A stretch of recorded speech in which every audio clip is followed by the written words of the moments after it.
प्रिय बच्चों, आज की कक्षा 12 की क्लास में हम संस्कृत का अध्ययन करेंगे।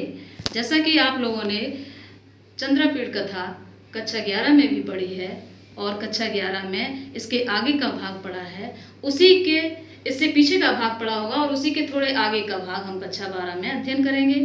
कक्षा 11 से संबंधित हम कुछ आपको बता देते हैं, जैसे कि इंद्रयुक्त घोड़े पर सवार होकर चंद्रपीड़ अच्छो सरोवर तक पहुंच जाता है। वहां पर उसने एक कन्या को देखा जिसका नाम महाश्वेता था और वो गंधर्व राजहंस की पुत्री थी।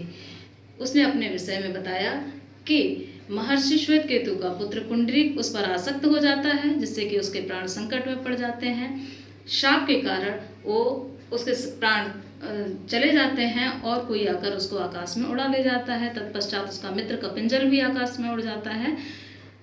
इसके पश्चात महाश्वेता एक दिन चंद्रपीड़ को लेकर के हेमकूट पर्वत पर कादम्बरी से मिलने के लिए जाती है। ये आगे का प्रसंग जब वो कादम्बरी से मिलने के लिए जाती है, यहीं से हमारा पाठ्यक्रम कक्षा 12 का पाठ्यक्रम में शुरू होता है। जैसे कि अब हम पढ़ते हैं महाकवि बाणभट्ट विरचित चंद्रपीड़ कथा का उत्तरार्ध भाग। सातु समुत्थाय महाश्वेताम स्नेह निर्भरम कंठे जग्राहा। जब कादम्बरी से मिलने के लिए महाश्वेता हेमकूट पर पहुंचते हैं तो महाश्वेता को कादम्बरी उठकर गले लगती है। वहीं से पढ़ाया जा रहा है कि सा यहाँ कादम्बरी के लिए कहा गया। कादम्बरी समुत्थाय, कादम्बरी ने उठकर महाश्वेता को स्नेह निर्भरम कंठे जगरा, स्नेह पूर्वक गले से लगाया। महाश्वेता ने भी दृढ़तर दत्त कंठाग्रहा, दृढ़ता पूर्वक गले लगकर तामवादित उससे बोली, सखी कादम्बरी, हे सखी कादम्बरी, भारतवर्षे राजा तारापीड़ो नाम, भारतवर्ष में तारापीड़ नाम के राजा हैं। तस्य अयम आत्मजः चंद्रपीड़ो, तस्य अयम यह उन्हीं के आत्मजः पुत्र चंद्रपीड़ नाम के दिग्विजय के प्रसंग से अनुगतो भूमि में माम, इस भूमि पर आए हैं। ऐसा दर्शनात् यह दर्शनात् प्रभृति में निष्काल बंधुताम गतः, प्रथम दर्शन से ही बिना किसी कारण मेरे भाई हो गए हैं, गता हुए। कथिता चास्य बहु प्रकारम प्रिय सखी कथिता चास्य कहा गया है, बहु प्रकारम बहुत प्रकार, चास्य और इनसे मेरे द्वारा तुम्हारे विषय में हे प्रिय सखी बहुत प्रकार कहा गया है।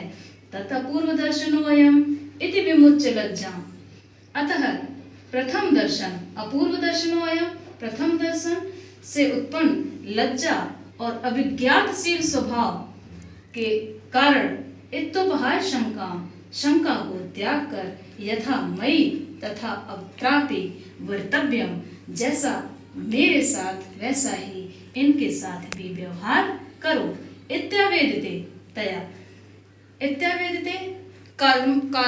महाश्वेता के द्वारा ऐसा निवेदन करने पर तया चंद्रपीड़ प्रणाम अकरोत्, कादम्बरी को चंद्रपीड़ ने प्रणाम किया। इसी से जैसे ये गद्यखंड है तो इसी संबंधित प्रश्न पूछे जाते हैं और उन प्रश्नों का उत्तर हमें इसी गद्यांश में से देना होता है। जैसे प्रथम क्वेश्चन पूछा है, उपर्युक्त गद्यांशस्य पुस्तकम लेखकम च नाम लिखत। उपर्युक्त गद्यांश के पुस्तक और लेखक का नाम लिखो। तो छात्र क्या करते हैं, समझ नहीं पाते हैं कि क्या पूछा जा रहा है। सबसे पहले हमें प्रश्न को अच्छे से पढ़ने की आवश्यकता होती है। तो पुस्तकम और लेखकम, पुस्तक और लेखक का नाम पूछा, जिस तरह से पहले संदर्भ प्रसंग इस तरह से पूछा जाता था, उसी तरह से अब क्वेश्चन पूछे जाते हैं। तो पुस्तकस्य नाम चंद्रपीड़ कथा, क्या नाम है पुस्तक का? चंद्रपीड़ कथा। और लेखकस्य नाम महाकवि बाणभट्ट।